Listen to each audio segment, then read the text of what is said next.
Caramel পুডিংয়ের সাথে তো আমরা সবাই পরিচিত কম বেশি। সবাই মোটামুটি ক্যারামেল পুডিংটা বানাতে জানি, কিন্তু আজকে আমি আপনাদের সাথে একটা শর্টকাট রেসিপি শেয়ার করব। শর্টকাট কিন্তু স্বাদে কোনো অংশে কম হবে না। তো চলুন। আর দেখতেই পাচ্ছেন কতটা সফট হয়েছে পুডিংটা, ভেতরটাও বেশ সুন্দর হয়েছে।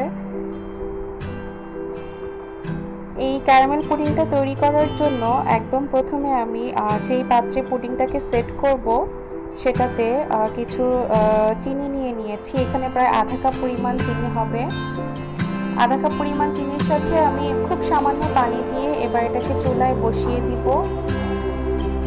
এই চিনি আর পানির মিশ্রণটাকে নাড়াচাড়া করার কোনো প্রয়োজন নেই, এটা জাস্ট এভাবেই চুলায় বসিয়ে দিব। কিছুক্ষণ পরে এমনিতেই বাবলস উঠতে থাকবে। এই তো ক্যারামেলটা প্রায় রেডি হয়ে গিয়েছে। এটা আমার একদমই নাড়াচাড়া করার প্রয়োজন হয়নি, আমি শুধু বাটিটাকে ধরে একটু ঘুরিয়ে দিয়েছিলাম। এই পাশে আমি 1 লিটার লিকুইড দুধ নিয়েছি, সেটাকে এখন জাল করে আমি প্রায় 750 ml পরিমাণ করে নিব।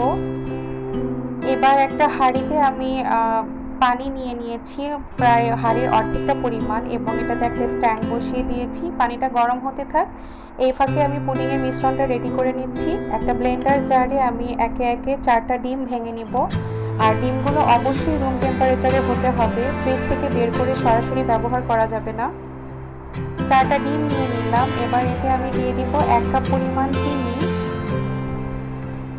মিষ্টিটা পছন্দ মতো দিতে পারেন, চাইলে আরও কম করে নিতে পারেন, তাতে কোনো অসুবিধা হবে না। যার যার স্বাদ অনুযায়ী দিয়ে দিলাম 1 চা চামচ পরিমাণ ভ্যানিলা এসেন্স। এবার সেই জাল করে নেওয়া দুধটাকে আমি পুরোপুরি ঠান্ডা করে নিয়েছি। তারপর এর মধ্যে এখন দিয়ে দিব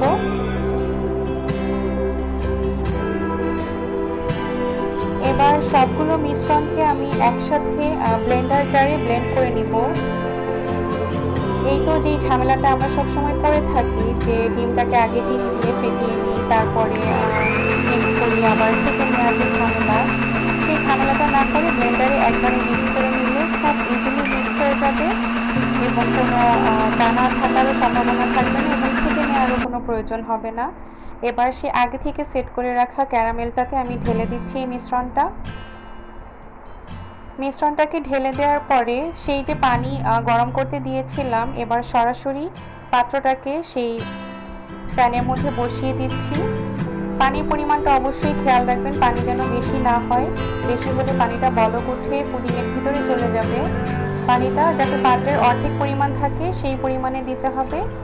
এবার ঢাকনাটা দিয়ে দিয়েছি, ঢাকনার মুখটাকে একটা লবঙ্গ দিয়ে সিল করে দিয়েছি।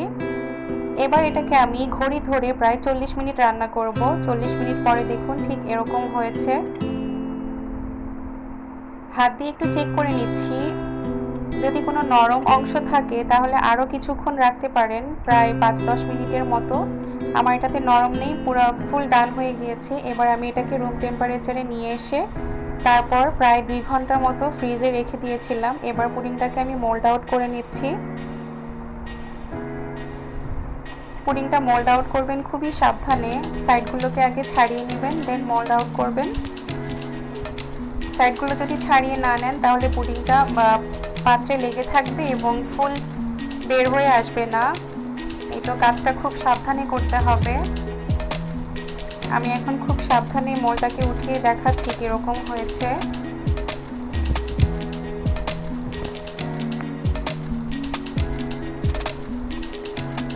খুব সাবধানে কাজটা করতে হবে। এই তো আমি আস্তে আস্তে উঠিয়ে নিলাম, দেখুন কতটা পারফেক্ট হয়েছে।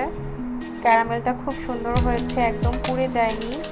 এবার রিভিউ দেওয়ার পালা। আমার মেয়ে তো খেয়ে বলছে মা অসাধারণ হয়েছে, অনেক মজা হয়েছে। তো সবাই একটা লাইক করে দিবেন, ভালো লাগলে শেয়ার দিবেন।